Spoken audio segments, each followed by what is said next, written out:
Hey y'all, what's up? What's good? Welcome back to my channel. If you are new, my name is Kiana. Go ahead and subscribe. You might as well. Alrighty, so in this video today, we are going to go ahead and we're going to react to celebrities' backstories. So that's what this video is going to be, a reaction video. We're going to be reacting to it. And specifically, it's going to be Maxwell. So let me know down in the comments, are you guys Maxwell fans? Because I love me some Maxwell music. And it just so happened that I was thinking of, what's that song called? I was thinking of Pretty Wings, because I was just home, I wasn't doing anything. And I was just thinking about the song, and then all of a sudden, this came up. So unless my computer could read my mind, I was like, oh, that's interesting. So we're gonna go ahead, we're gonna watch it together. And this video is brought to you by The Real Reality Gossip. So yay. We're gonna go ahead, we're gonna start watching it. So let's get into it. Alrighty, let's get into this video.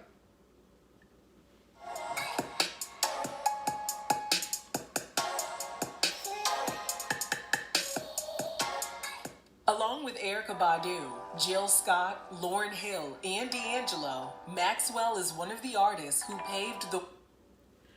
I'm sorry, y'all, but who else goes ahead and listens to Erykah Badu, Lauryn Hill, Jill Scott? You know, do you guys listen to those artists as well? Because I still do. I even listen to Music Soul Child, which I wonder what happened to him. But that's for a whole nother video. for neo-soul music. Since the release of his 1996 debut album, Maxwell's Urban Hang Suite, he has been nominated for 13 Grammys and has toured all over the world. Unlike some artists who release back-to-back albums year after year, Maxwell has taken a different approach.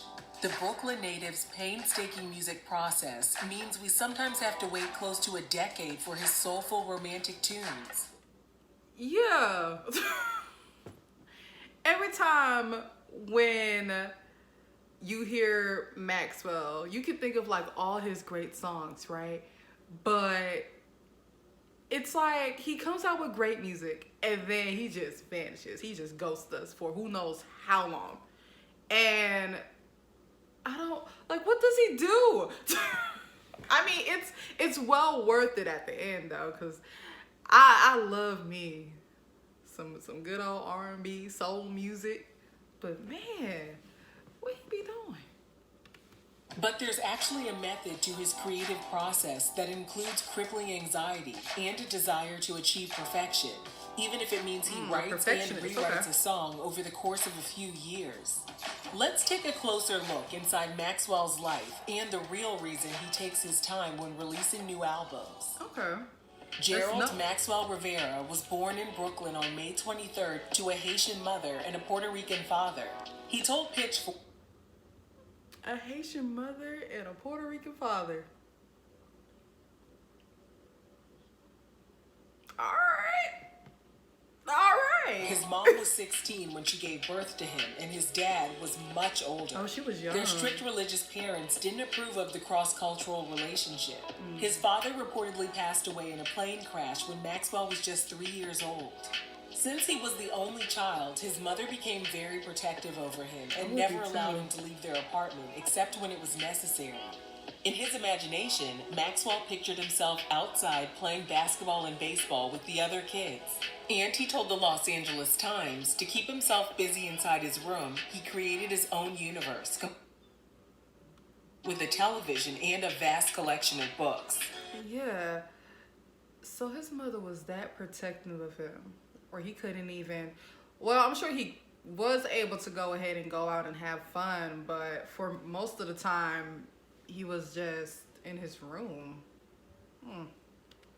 He was a shy and quiet kid, but music gave him the confidence he needed to come out of his shell. At the age of 17, his friend lent him a cheap Casio keyboard. The first time he sat down with it, he looked up and realized 8 hours had passed by, and he was still sitting at the keyboard wearing his school jacket and backpack. At that moment, he realized he had discovered his future. He told the LA Okay. Who else can do that? Who else can go ahead and sit in front of an instrument or, you know, be in a store or whatever and just be like, that's what I want to do. Who else can do that? Because I can't. And it took me a long time to even figure out what I wanted to do. So that's amazing that some people could do it. Times, music gave me this voice and a bridge to human people. Because when I was younger, I didn't really feel human. He estimates he wrote close to 300 songs during his early days. 300? He recorded the songs on cassette tapes and gave them to his friends. Who remember the tape player, the cassette player? Oh my goodness. And I know I ain't that old, but I was around when those were still around. When they get all unraveled, you gotta take a pen or a pencil to start winding it. Oh my goodness, memories. Well, simpler times back then, simpler. His first public performance occurred at a restaurant called Nell's, and by that time, he had already made a name for himself on the New York music scene. Okay. With all the buzz about his talent, he was described as the next Prince by Vibe magazine, long before he was signed with Columbia Records in 1994. His debut album, Maxwell's Urban Hang Suite, was released in 1996 and paid homage to the soulful and warm vocals of musical legends like Marvin Gaye and Stevie Wonder. Okay. With some help from a tight-knit group of writers, including his friend Hod David, whom he met when they were both busboys at a New York restaurant, the album took listeners on the journey of Maxwell's failed romantic relationship and a fictional marriage proposal. Despite being critically acclaimed, the album had a sluggish start, with 63,000 copies sold in the first 3 months. Oh. Maxwell wasn't discouraged, though. He told the LA Times that before he even wrote the album's first song, he told himself, "If this record doesn't fly, that's cool, because it's my story that I'm expressing, and it will always be right for me." Aww. Soon enough. Wait a second. So, that's what everybody should be doing. For those up-and-coming artists out there. Do it because you love it. I mean, of course, do it for the money, of course, because who don't want to be financially stable? But if you're going to be in the music industry, you know, go ahead and do music because you love it. Okay, like you're passionate about it. And you don't even care, like, if it does good or it does bad, because it's your craft. The album reached a peak that most artists can only dream of, fueled in part by the single Ascension, Don't Ever Wonder, and other hits including Something Something and Whenever, Wherever, Whatever. My bad, y'all. Snagged his first Grammy nomination for Best R&B Album, and the album was eventually certified 2 times platinum years after it was released. Oh, snap. He recorded an MTV Unplugged session, which was released in 1997 as a 7-song EP. Hey, who saw the Unplugged? Who saw the Unplugged on MTV? Because I think when I was young, I think I saw it on BET. It was something that was similar to it that was on BET. Let me know if I'm wrong, though. Let me know if I'm wrong. The world was officially under his spell. What? But who was Maxwell? Everyone knew he was an amazing songwriter, performer, and artist, but he was also very mysterious. At the time his debut album was released, he kept his real name a secret. Music lovers also noticed the pseudonym MUSZE was credited for writing and co-producing the album. Okay. When the LA Times asked him to explain the mysterious name, Maxwell reportedly pointed upward, flashed a smile, and winked. Why did I just imagine that in my head? That's a funny man. It's a brilliant enigma. Aside from the bits and pieces from his real-life experiences that he included in his lyrics, no one really knew who he was, and that's what Maxwell preferred. After the release of his first album, he took a trip to Africa. Although he didn't specify which country he visited, he said the music, beats, and horns he encountered during his vacation inspired him. Okay. During his visit, Who else want to go to Africa? I always wanted to go. That his second album came to him and said, "Make me." Oh, snap. He jetted back to Today marks day Commercials. 1 of my journey to clear skin. Although Back to the USA to get to work, and in 1998, the platinum album Embryo was released. Okay. In 2001, he followed up with the album Now. Thanks to the tracks This Woman's Work, Get to Know Ya, and Lifetime, Now became his third platinum selling album in a row. From And all those songs, I still listen to them. 2001 through 2002, he hit the road for the Now tour. While he should have been enjoying the overwhelming wave of success, he told CNN he got sick of himself. He was tired of being in the spotlight. He didn't want to see another picture of himself, and he didn't even want to listen to his own music. He said, I just sort of needed a coffee bean in the perfume shop of who I was. You know what I mean? Dang. Oh, I'm lost for words. Okay. You get so famous that you just come to a point where you don't even want to see your poster up no more. You don't want to see your, you don't want to see your posters up. You don't want to listen to your music. You're like, look, I'm over it. It's done. That's crazy. He announced his hiatus, ensuring his fans that he would only be taking a short break. But that short break turned into many years. So what was he doing? He told Reuters he was still making music, but he was also living a, quote, pedestrian life. He soon realized he liked being regular.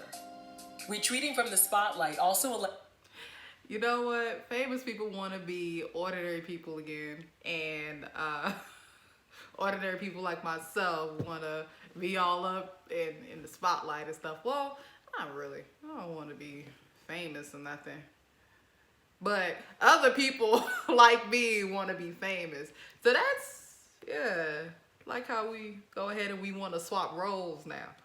him to gain some more real-life experiences. Incidents that would then fuel his creativity and inspire his music. Okay. He experienced heartbreak, and in 2002, he poured his soul into the lyrics of a song that would become a musical masterpiece. But he wasn't ready to share the personal account of his failed relationship with the world just yet. He told Vanity Fair he listened to the song over and over again for years. He equated the song to having a child. He said, when people have kids, sometimes they take photos, but they don't necessarily put them out there. Right. They want to cherish their child before the world can. Almost 8 years after the release of his third album, Maxwell was ready to share his most cherished song with us. In April 2009, Pretty Wings was released. And I still listen to that song too. Pretty wings, yo. Pretty wings, yo. So that was his baby that whole time. Dang, who would have thought? Spent 4 weeks at the #1 spot on the Billboard Hot R&B Hip Hop chart. He told Reuters the track was a bittersweet love song. Alrighty, we are back. So let's continue. Bittersweet love song about meeting the right girl at the wrong time. It connected so well with his fan base. So that's what it was. Okay. So before my camera went ahead and went out, have y'all ever went ahead and met the right person at the wrong time?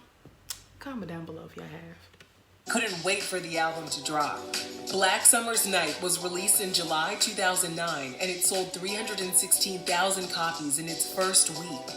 Maxwell won a Grammy for Best Male R&B Vocal Performance for Pretty Wings, and he also took home the Grammy for Best R&B Album. He was back. Or so we thought. Yeah. He told Reuters he still planned to live life on his own terms and be as ordinary as possible. He said, I just want to have a house on the hill, some kids, and a wife I will never divorce. That's what He promised fans that Black Summer's Night would be a trilogy of albums. And he had already written and recorded most of the music for the second installment. His fans breathed a sigh of relief. They just knew they wouldn't have to wait long for more heart-pounding melodies and true-to-life love stories. But sadly, life got in the way, and fans waited, and waited, and waited. And waited. And 4 waited. years after... And waited. Took too long, damn it. Black Summer's Night was released, Maxwell celebrated his 40th birthday, and his life got flipped upside down.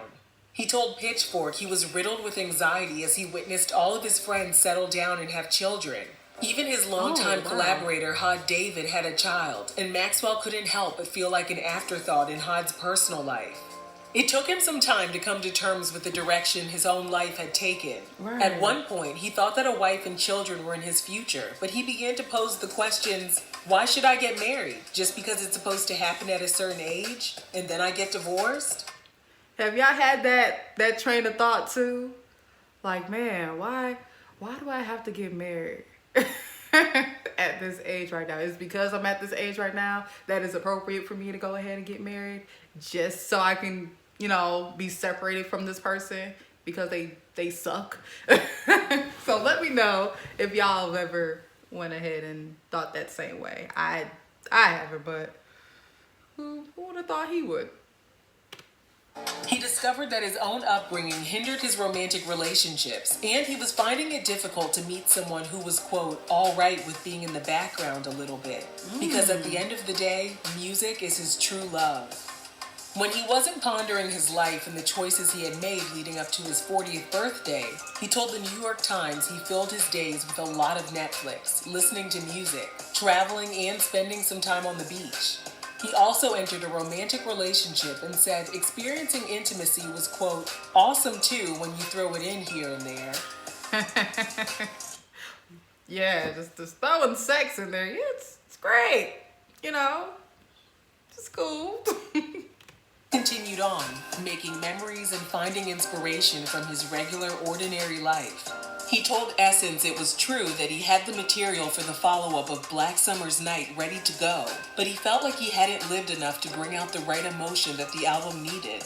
He said he needed to get his heart broken, enjoy happiness, and get into certain situations in order to make the right kind of music that would touch people. He also referenced the Marvin Gaye biography, Divided Soul, and the one line that really stuck with him. It read, you can rush to fail, or you can take your time to succeed.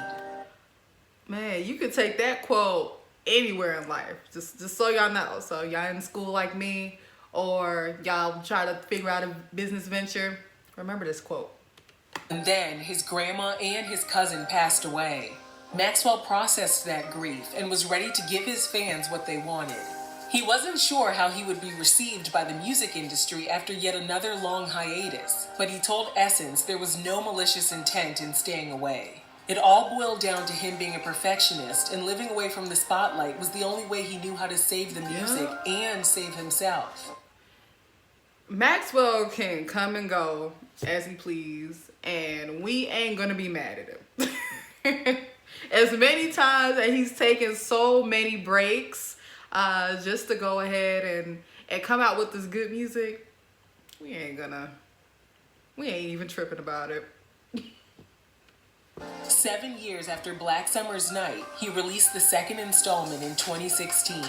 It charted at number 3 on the Billboard 200 and included the song Lake by the Ocean, which won Best R&B Song at the 59th Annual Grammy Awards. He told the Chicago Tribune he hoped to have part 3 of the trilogy ready by 2017, but he wasn't making any promises. He said, I don't put my music before life because life feeds the music. That's good.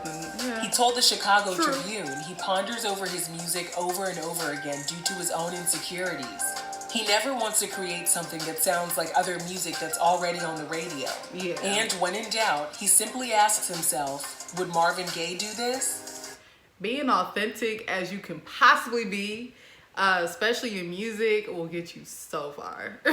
Look at Doja Cat. He's also a creature of habit. He's one of the few mainstream artists who has remained on the same record label for the duration of their career.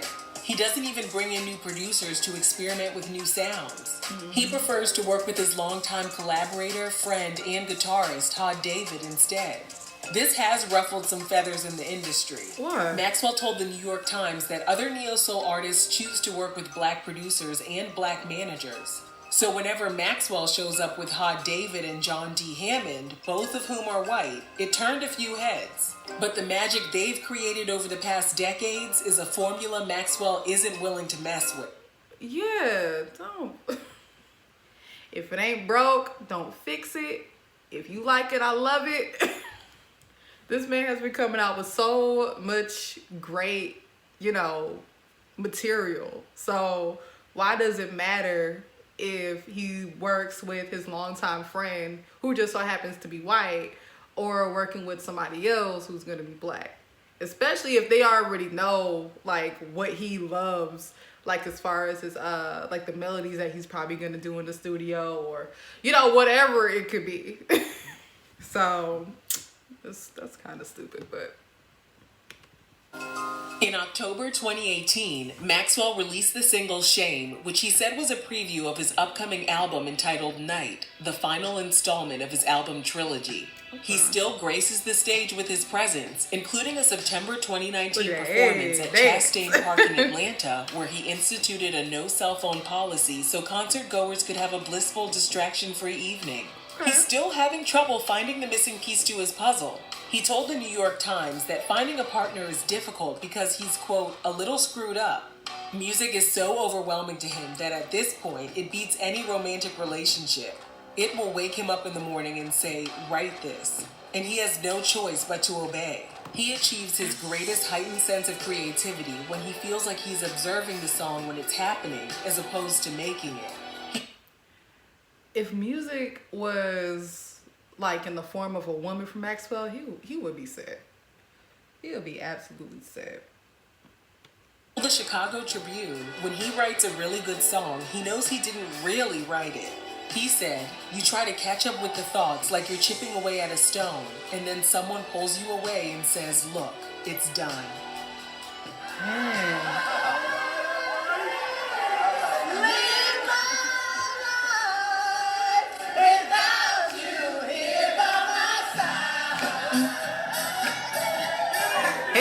Hey. Oh, that's the end. That's the end of the video, y'all. So that was pretty much Maxwell and why he takes so long in releasing albums. So if you want to watch more videos by this creator, and it is the Real Reality Gossip, I will link the page in my description box. So yeah, thank you so much for watching this with me and being a part of this. We'll be coming out with more videos, so go ahead, subscribe, and I will see you later. Be easy.